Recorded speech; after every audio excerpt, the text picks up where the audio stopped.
নমস্কার বন্ধুরা, আজ সমগ্র বাংলাদেশের বিজয় উল্লাসের দিন, আর সেই সাথে আমার জীবনেরও এক যুদ্ধ জয়ের দিন। আজকের এই দিনে আমার কোল জুড়ে এসেছিল আমার একমাত্র পুত্র, ভগবানের দেওয়া এক অমূল্য সম্পদ আমার কাছে।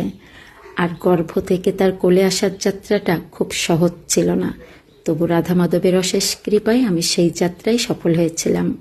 সেই যাত্রায় সাহায্যকারী সকলের প্রতি আমি অত্যন্ত কৃতজ্ঞ মন থেকে। আজকের এই দিনটা যেন অত্যন্ত মহিমান্বিত। আজ আমার বাবুর জন্মদিন, বিজয় দিবস, আবার আজ পবিত্র সফল একাদশী ব্রত। তাই আমার বাবু সোনার জন্য রাধা মাধবের কাছে বিশেষ পূজার আয়োজন করেছি। তাই আমার ছোট্ট বাবাটার জন্য একটু আশীর্বাদ করবেন, যেন শুদ্ধ চিন্তা আর সৎকর্ম দ্বারা তার জীবন পরিচালিত হয়। আমার রাধা মাধবের আজকের সেবা পূজা আপনাদের কেমন লাগলো অবশ্যই কমেন্টে জানাবেন।